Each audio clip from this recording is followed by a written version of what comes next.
أما بعد فأعوذ بالله من الشيطان الرجيم. بسم الله الرحمن الرحيم.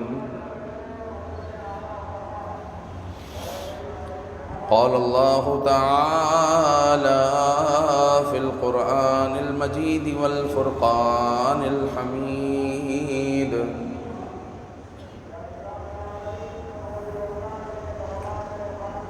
يا أيها الذين آمنوا اتقوا الله وقولوا قولا سديدا يصلح لكم أعمالكم ويغفر لكم ذنوبكم ومن يطع الله ورسوله فقد فاز فوزا عظيما.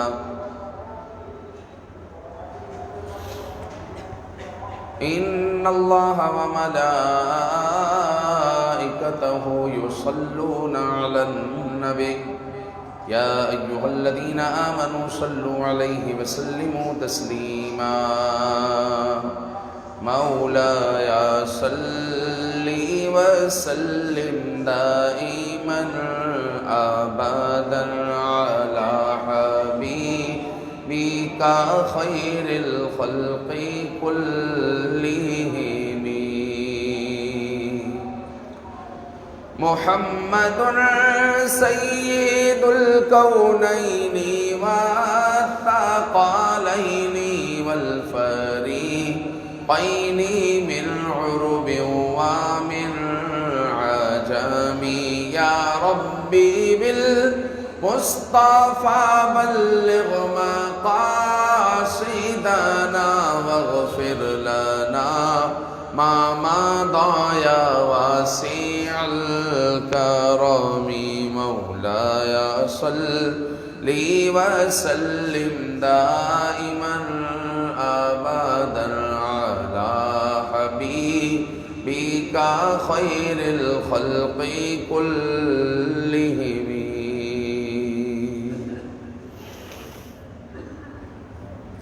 الحمد للہ کے بعد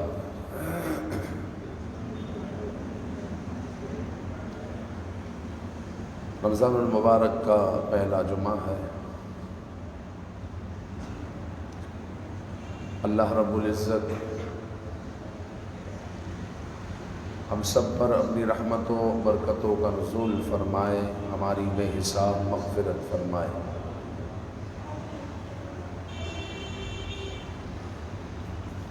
مسلمان کی زندگی کا 1/4 حصہ عبادات پر مشتمل ہے. نماز، روزہ، حج، زکوٰۃ 1/4 حصہ تقریباً، اور باقی معاملات پر مشتمل ہے. یعنی آپ ابھی جمعہ کے لیے آئے ہیں، آدھے گھنٹے میں 1 گھنٹے میں آپ فارغ ہو جائیں گے. باقی اور نمازوں کے لیے آتے ہیں، 15-20 منٹ میں فارغ ہو جاتے ہیں، پھر ادھر سے نکلتے ہیں. پھر پورا ٹائم جس چیز میں آپ مصروف رہتے ہیں وہ معاملات ہیں. لینا دینا، خریدنا بیچنا، یہ سب معاملات ہیں. اور معاملات اگر درست نہ ہو بندے کے تو پھر اس کی نحوست عبادت تک پہنچتی. تو یاد رکھیں کہ صرف ہماری زندگی میں عبادت نہیں ہے، معاملات بھی ہیں. اور اگر معاملات بندے کے درست نہ ہو تو بندے کی بعض اوقات عبادت اس کو کامیاب نہیں کرے گی. بلکہ اگر حقوق العباد کا معاملہ ہے تو اگرچہ اس کے پاس ڈھیر و ڈھیر عبادتیں ہوں، وہ کل قیامت میں پھنس جائے گا، کیونکہ اس کے معاملات درست نہیں. سرکار دو عالم صلی اللہ علیہ وآلہ وسلم نے فرمایا بہت سے لوگ ایسے ہوتے ہیں جو اللہ تعالیٰ کے سامنے بڑی عاجزی کرتے ہیں، اس حال میں کہ ان کے بال بکھرے ہوئے ہیں، اللہ تعالیٰ سے رو رو کر دعائیں کر رہے ہیں کہ یا اللہ یہ میرا مقصد، یہ میرا مطلوب، اے مالک کرم نوازی فرما دے، کرم کر دے. وہ رو رو کر رب ذوالجلال کے حضور دعا کرتے ہیں. لیکن حضور علیہ الصلوۃ والسلام نے فرمایا کہ ان کا کھانا حرام، ان کا لباس حرام، ان کے جسم میں جو گوشت پل بڑھ رہا ہے وہ حرام، اور ان کی آمدن حرام، ان کی پرورش حرام۔ تو سرکار دو عالم صلی اللہ علیہ وسلم نے فرمایا کہ پھر ان کی دعائیں کیوں کر قبول ہوگی، ان کی دعائیں کیوں کر قبول ہوگی؟ تو ہمارے یہاں پر بھی ایسے لوگ ہیں کہ جن کا کوئی عمرہ قضا نہیں ہوتا، ہر سال رمضان المبارک ان کو مدینے میں گزارنا ہے، لیکن بہن کو حصہ نہیں دینا، بھائیوں کو حصہ نہیں دینا، لوگوں کا پیسہ دبایا ہوا ہے وہ نہیں دینا، لوگوں کا قرضہ نہیں دینا، لیکن حضرت صاحب کو عمرہ مدینے میں کرنا ہے، مدینے میں رمضان گزارنا ہے، حضرت کے جذبات ہے۔ تو معاملات کے معاملے میں ہم پیچھے رہ گئے، بعض اوقات عبادت میں بندہ آگے نظر آتا ہے اور معاملات میں پیچھے نظر آتا ہے۔ یاد رکھیں کہ معاملات کا جو معاملہ ہے وہ حقوق العباد تک پہنچتا ہے، اور حقوق العباد کے معاملے میں جب بندہ پھنسے گا تو پھر وہ اپنی گردن کو نہیں بچا سکتا جب تک اہل حق جو ہے حقدار اس کو معاف نہ کر دے، جب تک جو ہے اس کا معاملہ ٹھیک نہیں ہوگا۔ تو اسلام ایک جامع دین ہے، یہ ہمیں عقائد بھی سکھاتا ہے، عبادت بھی سکھاتا ہے، اخلاقیات بھی سکھاتا ہے، اور معاملات کے معاملے میں بھی ہماری رہنمائی کرتا ہے۔ اور قرآن مجید سے جب ہم نے رہنمائی حاصل کی تو قرآن کہتا ہے کہ یا ایھا الذین آمنوا اتقوا اللہ وقولوا قولا سدیدا، اے ایمان والو اللہ سے ڈرو اور سیدھی بات کہو، اپنے معاملے کو بالکل درست رکھو، اپنے معاملے کو بالکل سیدھا رکھو، معاملے میں ابہام نہیں رکھو کہ بعد میں کیا ہوگا، کہ بعد میں جو ہے آپ کے درمیان لڑائی جھگڑا فساد ہوگا، نفرتیں ہوگی۔ کسی سیانے نے کیا خوب بات کہی ہے کہ جب جو ہے رہو تو آپس میں بھائی چارگی کے ساتھ رہو، بھائی بھائی بن کر رہو، اور جب لین دین کا معاملہ ہو تو پھر تمہاری آنکھیں تمہاری پیشانی پر آ جائے، اور پھر جو ہے تم اجنبی ہو جاؤ، پھر لکھت پڑھت ہوگا، پھر لکھت پڑھت ہوگا۔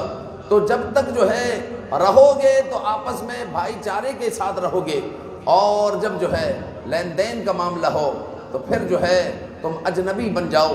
مثال کے طور پر دو جگری دوست تھے، آپس میں ایک دوسرے کے لیے جان دے دے، لیکن جو ہے ایک دوست کو وہ دوسرا دوست کہتا ہے کہ مجھے جو ہے کاروبار کے لیے 10 لاکھ روپے دے دے، تجھے بھی میں شریک کر لوں گا، اور پہلے ہم مفتی صاحب سے فتویٰ لے لیتے ہیں کہ کس طرح شریک کرنا ہے، تو لہٰذا انہوں نے فتویٰ بھی لے لیا، اجازت بھی مل گئی۔ تو وہ دوست اگر جو ہے 10 لاکھ روپے ایسے ہی نکال کر دے دیتا ہے زبانی کلامی طور پر، وہ بے وقوف ہے، وہ بے وقوف ہے، چونکہ یہ معاملات کا معاملہ ہے، لہٰذا اس کو بالکل کلیئر رکھے، اس میں کوئی ابہام نہ رکھے، اس میں گواہیاں بھی ہو، اس میں لکھت پڑھت بھی ہو، اور اس میں طے بھی ہو کہ جناب عالی کس طرح جو ہے بٹوارا ہوگا، منافع کس طرح تقسیم ہوگا، پورے رول فالو کس طرح کیے جائیں گے، رول اس کے کیا ہوں گے، اس طرح جو ہے معاملے کو کلیئر کر کر چلیں گے تو پھر جھگڑا فساد نہیں ہوگا۔ ورنہ ہوتا یہ ہے کہ پہلے بندہ جو ہے بولتے ہوئے شرماتا ہے، بولتے ہوئے شرماتا ہے، یا دوست ہے بولوں گا تو برا مان جائے گا،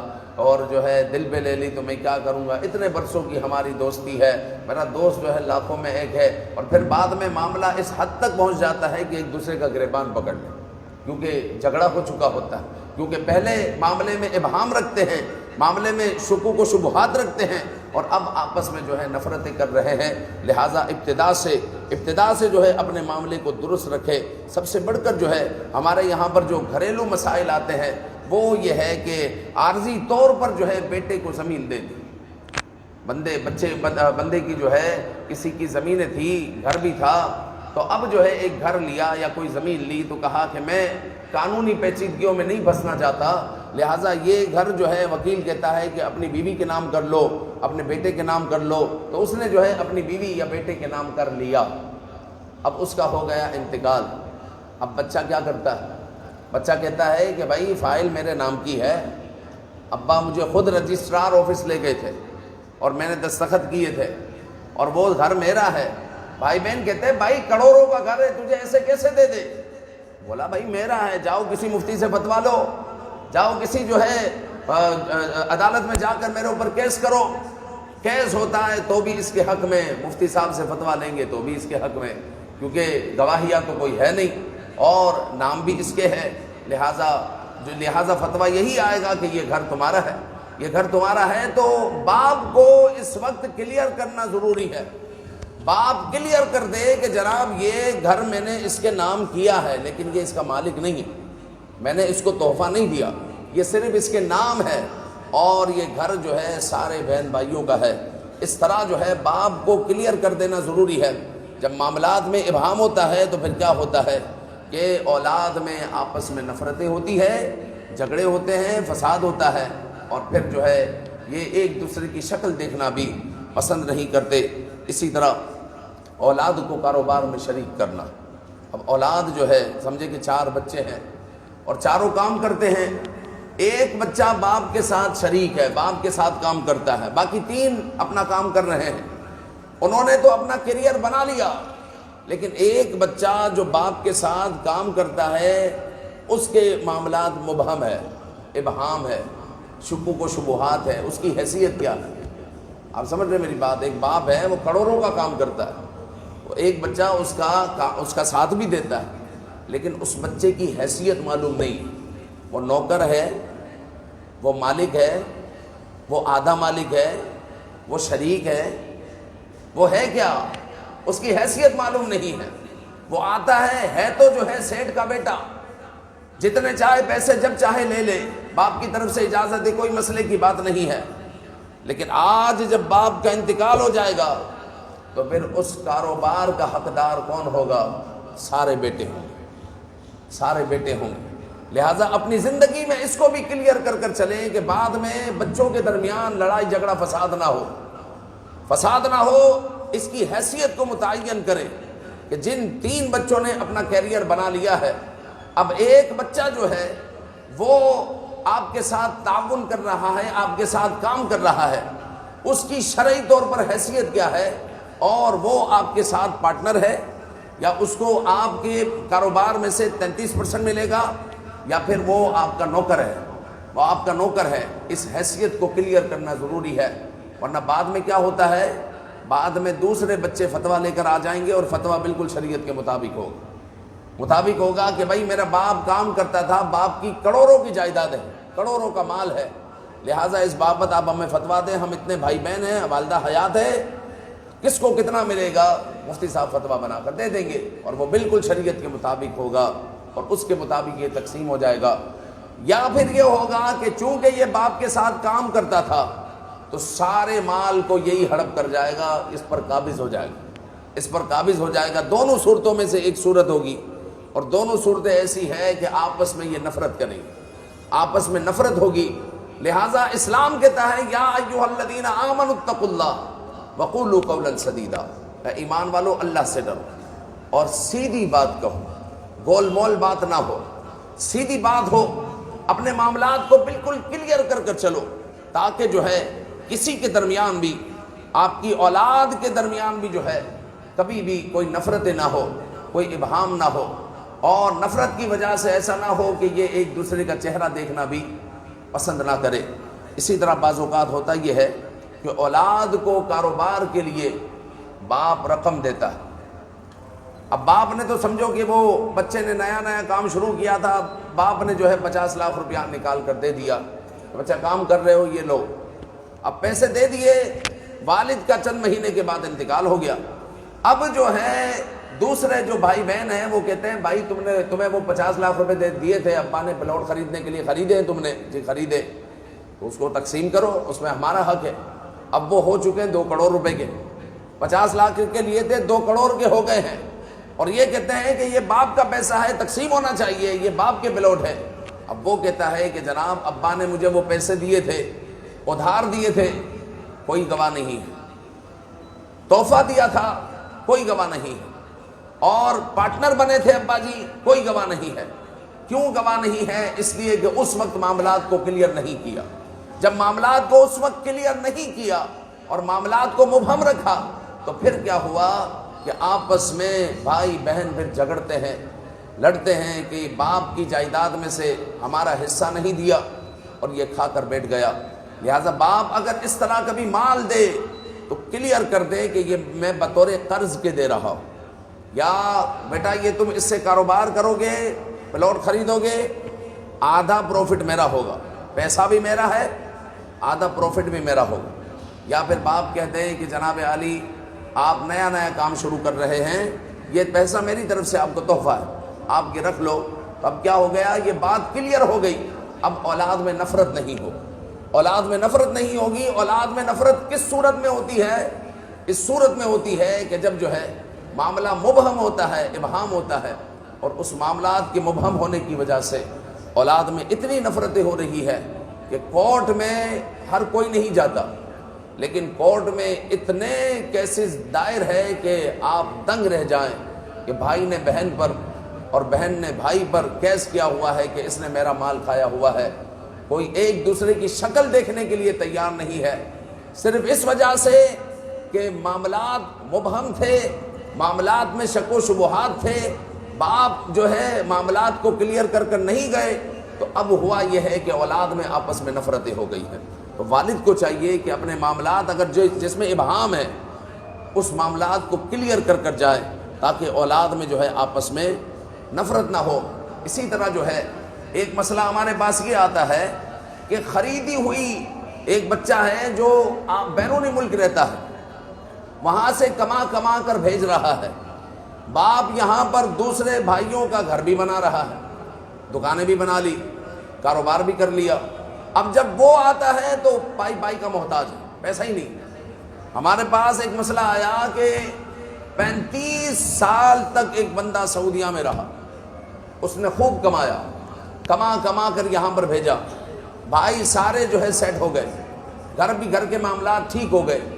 وہ جب یہاں پر آیا تو اس کے پاس کچھ بھی نہیں تھا، وہ 10 روپے کا بھی محتاج تھا، اس کے پاس کچھ بھی نہیں تھا، وہ بالکل خالی تھا. چونکہ جو ہے اس نے معاملات کو کلیئر نہیں رکھا. معاملات کو کلیئر اس حد تک رکھنا چاہیے کہ ابا جی یہ گھر کا خرچہ کتنا ہے؟ 50,000 روپیہ، 60,000 روپے میں بھیج رہا ہوں، باقی جو اضافی رقم ہے میرا گولڈ لے کر رکھ لینا، میرا کوئی گھر بک کروا لو، وہاں پر یہ دیتے رہنا.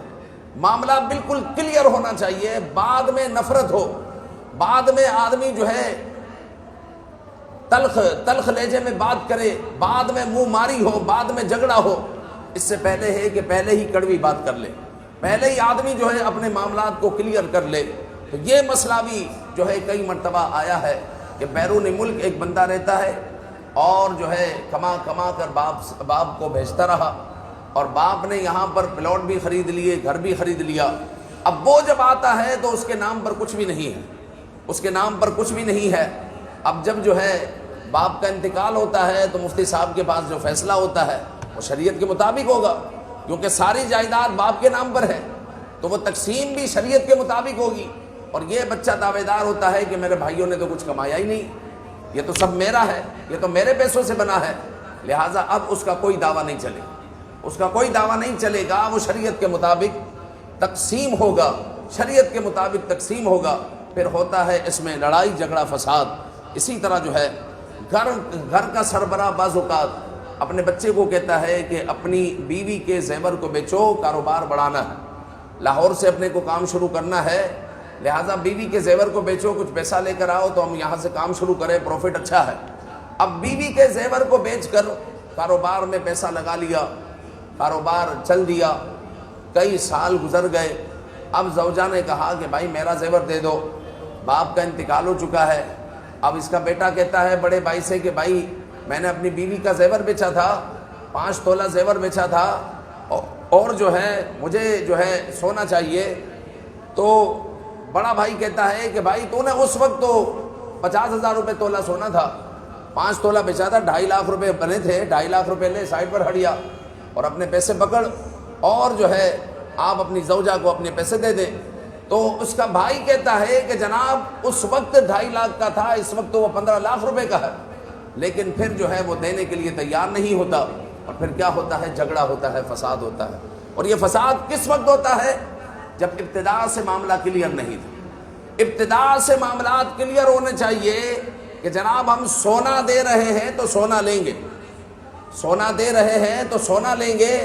بعد میں جھگڑے سے بہتر ہے، فساد سے بہتر ہے کہ آدمی پہلے ہی جو ہے کڑوی بات کہہ لے، اگرچہ کڑوی لگتی ہو. سونا دے رہے ہیں سونا لیں گے، ڈالر دے رہے ہیں ڈالر لیں گے. آپ اس طرح بھی قرض دے سکتے ہیں، ڈالر میں بھی دے سکتے ہیں. قرض آپ سونے میں بھی دے سکتے ہیں کہ پاکستان کی کرنسی اگر نیچے جا رہی ہے، کسی کو قرضہ دینا ہے تو آپ نے 5 تولے کا بسکٹ اس کو دے دیا قرض میں، اور کہا کہ میں یہ قرض دے رہا ہوں، مجھے سونا ہی قرض میں واپس کرنا، مجھے پیسے نہیں چاہیے۔ اب وہ 3 لاکھ روپے کا اس وقت ہے، وہ اس وقت 2 لاکھ کا ہو یا 5 لاکھ کا ہو، مجھے جو ہے سونے کے حساب سے ہی آپ نے قرض ادا کرنا ہے، اس لیے کہ میں سونے کے حساب سے آپ کو قرض دے رہا ہوں۔ جب معاملہ کلیئر نہیں ہوتا تو پھر آپس میں کیا ہوتا ہے؟ جھگڑا ہوتا ہے، فساد ہوتا ہے۔ تو پیارے بھائیوں، ہمارا اسلام جو ہے صرف ہمیں عبادات نہیں سکھاتا، وہ ہمیں معاملات بھی سکھاتا ہے، اور معاملات کا معاملہ اس قدر سنگین ہے کہ خدا نخواستہ کل قیامت میں اگر اس معاملے میں اگر ہم پھنس گئے تو یاد رکھیں کہ اس کا معاملہ جاتا ہے حقوق العباد تک، اور پھر جب تک بندہ معاف نہیں کرے گا اللہ تعالیٰ معاف نہیں کرے گا۔ اس کی مثال میں آپ کو یہ بھی دے دوں کہ آپ رکشے میں بیٹھے اور رکشے والے کو کہا کہ مجھے بولٹن مارکیٹ جانا ہے، وہ کہتا ہے کر لیں گے، بیٹھو بھائی کتنے پیسے لوگے؟ کر لیں گے۔ یہ بھی معاملات ہے، اس کو بھی مبہم نہیں رکھنا، ابہام اس میں نہیں ہونا چاہیے، بھائی کر لیں گے نہیں، کتنے لوگے یہ بتاؤ۔ پھر اکثر آپ نے دیکھا ہوگا کہ جب رکشہ جہاں رکتا ہے پھر وہاں پر لڑائی ہو رہی ہوتی ہے، وہ کہتا ہے 200 ہوا، تو وہ کہتا ہے میں تو 150 میں آتا ہوں، میں تو 150 میں آتا ہوں، تو وہ کہتا ہے کہ بھائی 150 میں تو بس بھی نہیں آتی۔ تو پھر جو ہے اس طریقے سے تلخ کلامی ہوتی ہے، اور پھر جو ہے معاملہ نفرتوں پر جا کر رکتا ہے۔ تو یہ پہلے کلیئر ہونا ضروری ہے۔ اسلام چاہتا ہے کہ جو بھی معاملہ ہو آپ کے درمیان وہ پہلے کلیئر ہو جائے، اس میں کسی قسم کا ابہام نہ ہو۔ اسی طرح جو بروکری کا مسئلہ ہے کہ کوئی کسی کو گھر دلواتا ہے، جو اسٹیٹ ایجنسی والے ہوتے ہیں وہ بھی اپنے معاملات کو کلیئر کر کر چلیں۔ پہلے ہوتا یہ ہے کہ کر لیں گے آپس میں، دوست احباب کر لیں گے، آپ سے کیا لینا یار، کوئی بات نہیں کر لیں گے، لیکن پھر ہوتا یہ ہے کہ جب جو ہے گھر بک جاتا ہے اور معاملہ ہو جاتا ہے تو وہ کہتا ہے 2% لوں گا، 3% لوں گا، یہ کہتا ہے بھائی یار 1% چل رہا ہے، چل تو 1.5% لے لے، بولا نہیں بھائی 2 سے کم نہیں لوں گا۔ پھر کیا ہوتا ہے؟ جھگڑا ہوتا ہے، نفرتیں ہوتی ہے۔ اسی طرح اوور ٹائمنگ جو ہمارے یہاں پر چل رہی ہے یہ بھی معاملات میں آئیں گے۔ آپ کے ماتحت بچے کام کرتے ہیں، آپ کے ماتحت کوئی کام کر رہا ہے اور اس کا ٹائم ختم ہو رہا ہے 8 بجے اور آپ اس سے کام لے رہے ہیں 9:30 بجے تک، تو اس کو بھی کلیئر ہونا ضروری ہے۔ اس کو بھی کلیئر ہونا ضروری ہے کہ یہ جو 1.5 گھنٹہ میں زیادہ دے رہا ہوں اس کے آپ مجھے کیا دیں گے، کیونکہ ٹائم تو میرا ختم ہو گیا 8 بجے، یہ 1.5 گھنٹے کے کیا دیں گے؟ اگر دیں گے تو بھی بتا دیں، نہیں دیں گے تو بھی بتا دیں۔ اگر نہیں دیں گے تو مطلب یہ ہے کہ ہماری دکان بھائی کبھی 7 بجے بھی بند ہو جاتی ہے، کبھی 9:30 بجے بھی بند ہوتی ہے، کام کے حساب سے بھائی چلتا رہے گا، اوور ٹائم ہم نہیں دیتے، یہ کلیئر بات کر دیں۔ یا پھر اگر دیں گے تو بھی بتا دیں کہ کتنا جو ہے اوور ٹائم ملے گا۔ یہ سب چیزیں معاملات سے جو ہے تعلق رکھتی ہے۔ تو معاملات صرف اسلام میں عبادتیں نہیں ہیں کہ آپ نے نماز پڑھ لی، زکوٰۃ دے دی، روزہ رکھ لیا، معاملات کی بھی اہمیت ہے، معاملات کی بھی اہمیت ہے، اور معاملات کے معاملے میں ہم نہایت کمزور جا رہے ہیں، کمزور جا رہے ہیں۔ یاد رکھیں کہ اس معاملے میں اگر کل قیامت میں پھنس گئے اور حقدار میں نے دعویٰ کر دیا تو اپنی گردن کو، اپنے آپ کو بچانا مشکل ہو جائے گا۔ رب ذوالجلال ہمیں عمل کی توفیق عطا فرمائے، آمین بجاہ النبی الامین صلی اللہ علیہ وآلہ وسلم۔